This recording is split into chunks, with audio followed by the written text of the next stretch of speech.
Now next we will study the change of state in matter. How the change of state occurs in the matter. As we see that if we take a solid and we start heating it, we start heating a solid, then its particles start moving randomly, their kinetic energy get increases, and ultimately solid get converted into the liquid. Then further, if we keep on heating a liquid, we keep on providing the heat to the liquid, then its molecule become a little more free and their kinetic energy is also get increased and they get converted into the gaseous state. In this gaseous state, in the same way, if we take any of the gas and we start cooling it, we can cool it, we can reduce the temperature, then gas get convert its molecule, its kinetic energy get low, and ultimately the particles of the gases they become quite close and they convert into the liquid state. They come close, and by lowering the temperature, by cooling, they convert into the liquids. Further, if we keep on cooling, lowering the temperature, then ultimately the particles of liquid again they come further, they come quite close and they convert into the solid. They come close and they get convert into the solid state. Now this is the effect of temperature. This is the effect of temperature. We can make an arrangement. We will calculate. We will take the ice in the beaker, and we will arrange a thermometer in it, and we keep a glass rod to stir it continuously, and then we start it heating, where we take a burner and we start heating, increasing the temperature of the ice, and we see after some time the ice starts melting. Ice start melting, ice start converting into the liquid water.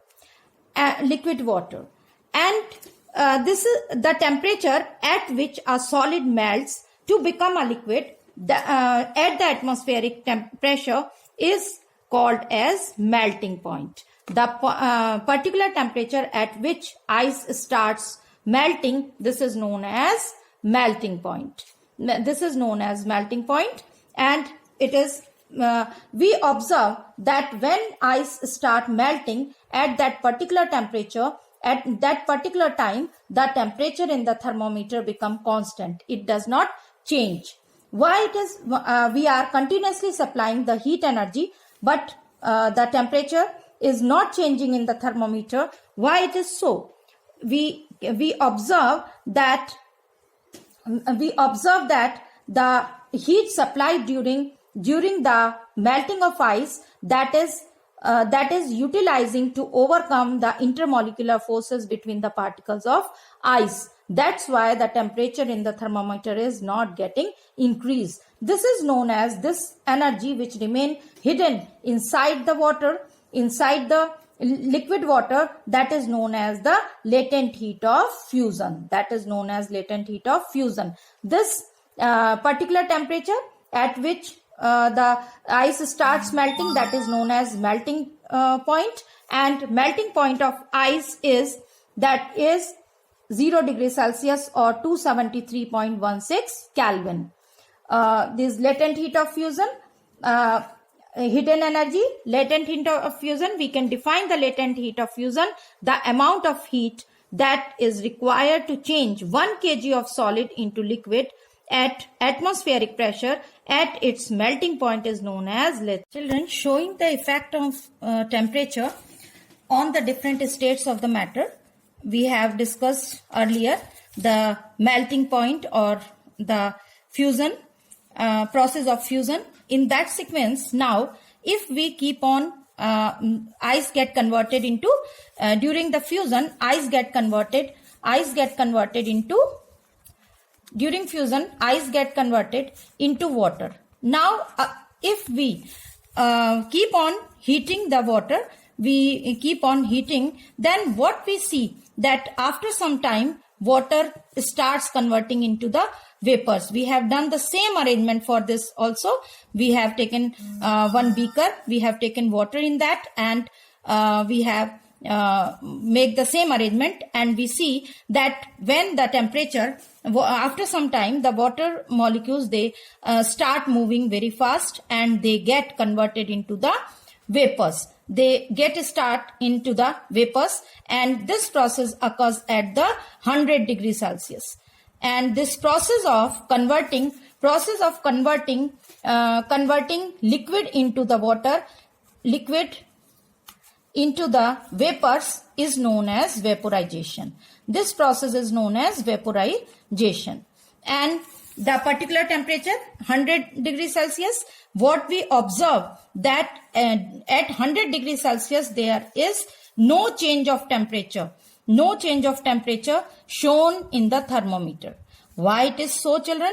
As you already know, the heat supplied at 100 degrees Celsius is utilizing to overcome the particles, intermolecular forces between the particles of the water. It is utilized to overcome the intermolecular forces existing in the water. That's why supplying the energy, the temperature is not changing in the thermometer.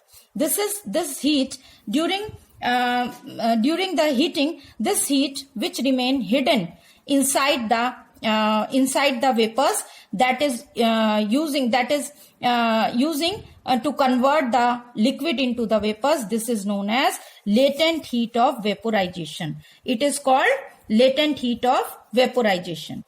And this process of vaporization, the temperature at which a liquid starts boiling at the atmospheric pressure is known as boiling point.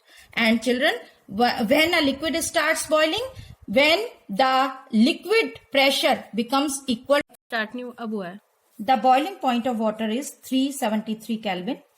Children, there are two units for the measuring the temperature, that is degree Celsius and the Kelvin.